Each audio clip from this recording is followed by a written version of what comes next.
안녕하세요. 저는 비전공자에서 2개월 만에 네이버 클라우드 데이터 직무로 합격한 신예리입니다. 저는 사실 경영학 전공이라 데이터랑은 정말 1도 관련이 없던 사람이었어요. 처음에 서류는 어떻게 써야 되지? 코딩 테스트는 뭐부터 해야 되지? 하는 이런 막막한 생각밖에 안 들더라고요. 근데 방향을 제대로 잡으니까 오한 인재들, 카카오엔터, 라인 등 지원한 기업들의 서류랑 코드 합격률이 80%까지 올라가더라고요. 그래서 오늘은 제가 비전공자였음에도 불구하고 대기업 데이터 직무까지 합격할 수 있었던 진짜 이유, 그리고 이렇게 준비하면 붙는다는 포인트들을 구체적으로 설명을 해보도록 하겠습니다. 그럼 먼저 데이터 분석가가 어떤 일을 하는지부터 말씀을 드려볼게요. 데이터 분석가는 단순히 숫자를 다루는 사람이 아니에요. 비즈니스 안에서 이러한 문제를 데이터로 정의하고 근거로 해결책을 제시하는 사람입니다. 예를 들어 쇼핑몰에서 특정 상품 매출이 갑자기 확 떨어졌다고 해볼게요. 데이터 분석가는 요즘 사람들이 그 상품을 덜 찾는 걸까 하는 감으로 판단하지 않습니다. 검색어 데이터, 클릭률, 이탈률, 재구매율과 같은 수치를 다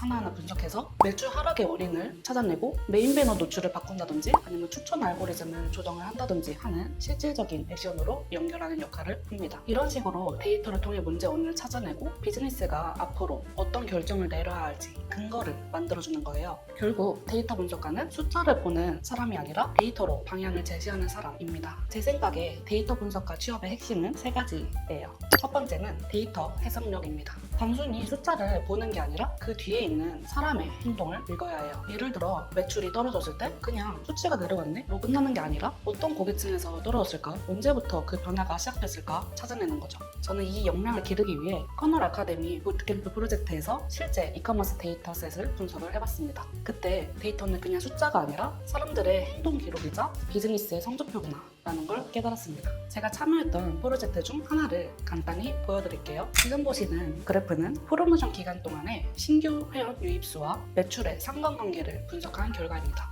오른쪽 그래프처럼 두 지표의 상관계수가 91%로 상당히 높았어요. 즉, 매출의 대부분이 신규 회원 유입에 의존하고 있었다는 걸 발견할 수 있었습니다. 이처럼 데이터를 쭉 뽑아서 정리를 해보면 숫자 뒤에 숨어있던 유저들의 행동 패턴을 읽어낼 수 있어요. 이게 바로 제가 생각하는 데이터 해석력입니다. 두 번째는 문제 해결력이에요. 분석 결과만 나왔다고 해서 문제가 해결되는 건 아니잖아요. 결국 데이터를 활용해서 어떻게 개선할 수 있을까까지 고민을 해보고 그걸 실제 행동으로 옮길 수 있는 방향을 제안을 해야 합니다. 그래야 진짜 문제 해결력이 생깁니다. 제가 커널 아카데미 부트캠프 프로젝트에서 진행했던 분석 중 하나를 또 예시로 들어볼게요. 이건 고객 세그먼트별 주문 경향성을 분석한 결과예요. 보시면 등급이 높을수록 재구매 시 더 다양하게 일반 제품을 구매하기 시작하죠. 즉, 등급이 올라갈수록 취향 소비를 한다는 뜻이에요. 이런 패턴을 기반으로 저희 팀은 고객의 프로필과 구매 이력, 선호도 등을 반영하는 개인화 기반 인사이트를 제안했습니다. 단순히 데이터로 무엇이 일어나고 있을까를 보는 것을 넘어서 왜 그런 현상이 나타날까, 그리고 어떻게 개선할 수 있을까를 찾아낸 거죠. 세 번째는 커뮤니케이션 역량이에요. 사실 분석 결과를 아무리 잘 내도 다른 팀이 이해하지 못하면 의미가 없어요. 제가 데이터 분석가 면접을 볼 때마다 늘 나오는 단골 질문이 있었습니다.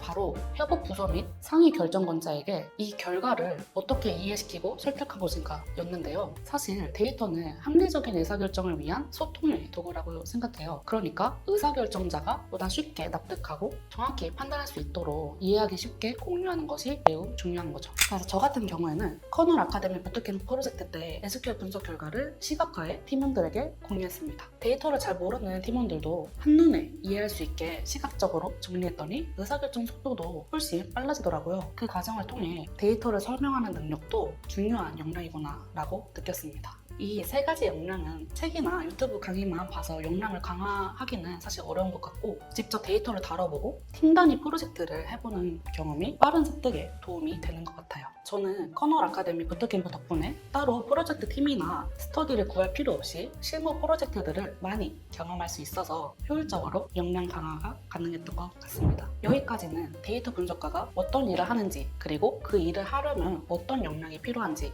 말씀드렸습니다. 그러면 이제 그래서 어떻게 준비해야 붙을 수 있는 건가요? 라는 부분이 제일 궁금하실 것 같아요. 그래서 먼저 자소서부터 말씀을 드리자면, 저도 처음엔 자소서 쓸 때 정말 막막했습니다. 특히 비전공자분들이 가장 많이 하는 실수가 저는 열정이 많고 노력하는 사람입니다, 이렇게 쓰는 거예요. 저도 그렇게 썼다가 다 광탈했어요. 근데 어느 순간 깨달았습니다.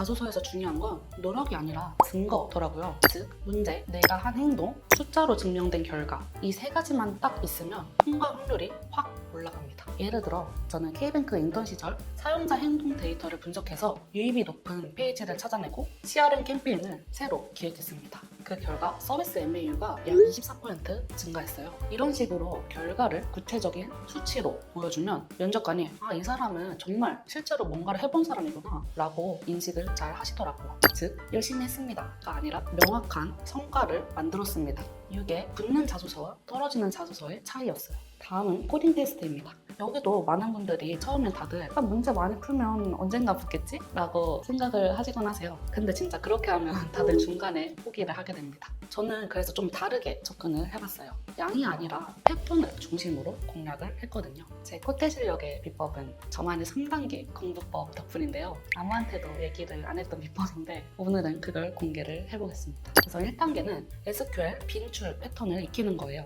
먼저 저는 프로그래머스 SQL 고득점 키트에서 select, where, join 같은 자주 출제되는 패턴을 집중적으로 공부했습니다. 단순히 정답을 외우는 게 아니라 이 쿼리가 왜 이렇게 작동할까 먼저 이해를 해보면서 문제의 구조를 파악을 했습니다. 이렇게 패턴을 익히면 새로운 문제가 나와도 이건 예전에 풀었던 유형이랑 비슷하네 이런 식으로 빠르게 접근을 해볼 수 있거든요. 즉, 양치기보다 문제 해결 구조를 내 걸로 만드는 게 핵심이에요. 2단계는 실전 감각 훈련과 EDA 연습입니다. 그 다음은 실전이에요. 저는 실제 기업 코딩 테스트 기출 문제를 전부 풀어봤습니다. 특히 SQL 언어로 출제된 문제 위주로 풀어봤는데요. 그리고 부트캠프에서 다뤘던 데이터셋을 혼자 다시 분석을 해보면서 EDA 연습을 해봤어요. 그렇게 하니까 단순 풀이가 아니라 데이터를 읽는 눈을 근본적으로 기르는 훈련이 되더라고요. 지금 생각해보면 커널 아카데미를 수강을 했기 때문에 그 데이터셋을 다시 혼자 분석을 해보면서 실전 감각을 기를 수 있었던 것 같아요.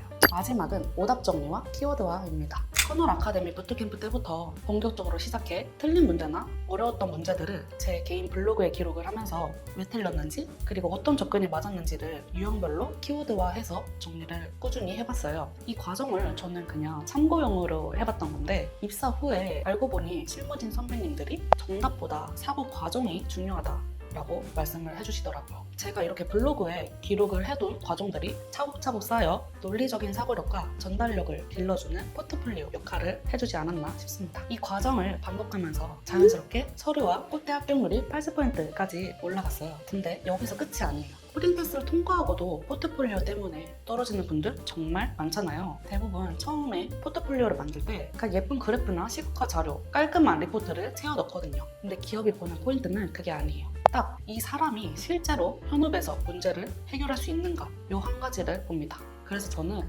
포트폴리오를 문제, 분석, 인사이트 구조로 정리를 했어요. 결과가 아니라 과정 중심으로 어떤 문제를 정의했고 어떻게 접근했는지를 보여줬습니다. 예를 들어 부트캠프에서 진행한 프로젝트는 주제, 문제 상황, 목표, 액션, 결과를 한 페이지에 요약을 하고 그 다음에 그래프나 시각화 자료들을 붙였습니다. 단순히 예쁜 시각화가 아니라 이 분석을 통해 어떤 인사이트를 도출했지가 먼저 보이더라고요. 이렇게 정리를 하니까 면접에서도 제 포트폴리오를 가장 먼저 눈여겨보시더라고요. 결국 기업은 결과물보다는 이 사람이 어떤 사고 과정을 거쳤을까를 보는 것 같습니다. 그 논리를 잘 보여주는 게 합격 포트폴리오의 핵심이라고 생각을 합니다. 마지막으로 비전공자분들이 정말 많이 물어보시는 게 비전공자인데 현업 가면 힘들지 않나요? 이런 걸 많이 물어보시더라고요. 근데 저는 절대 그렇지 않다고 자신 있게 말할 수 있습니다. 제가 네이버 클라우드 안에서 봤을 때도 팀 안에 전공이 굉장히 다양했어요. 통계학, 심리학,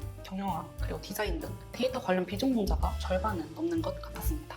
사실 처음엔 저도 나는 전공자가 아니라서 뒤처지지 않을까? 이런 불안함이 있었는데요. 막상 현업에서 일해보니 중요한 건 개발 언어나 기술 스텝보다는 데이터를 읽고 해석하는 사고력, 즉 숫자 뒤에 있는 사람의 행동을 이해하는 능력이 훨씬 더 중요한 것 같았습니다. 그래서 초반엔 데이터 구조를 파악을 하고 쿼리를 짜는 게 제일 어려웠는데 커널 아카데미 부트캠프 때 실습으로 정말 매일 SQL을 달았던 덕분에 쿼리 작성이나 EDA 작업이 훨씬 익숙해졌어요. 그 덕분에 비전공자였음에도 불구하고 네이버 클라우드에서 적응을 나름 수월하게 할 수 있었던 것 같습니다. 결국 중요한 건 전공이 아니라 데이터를 이해하는 힘을 키우는 거예요. 그게 있으면 비전공자라도 충분히 해낼 수 있습니다. 참고로 제 스펙을 궁금해하시는 분들이 많을 것 같아서 말씀드리자면 저는 서울권대학 경영학 전공 출신이고 쿠팡에서 검색 품질 직무로 2년 정도 일했어요.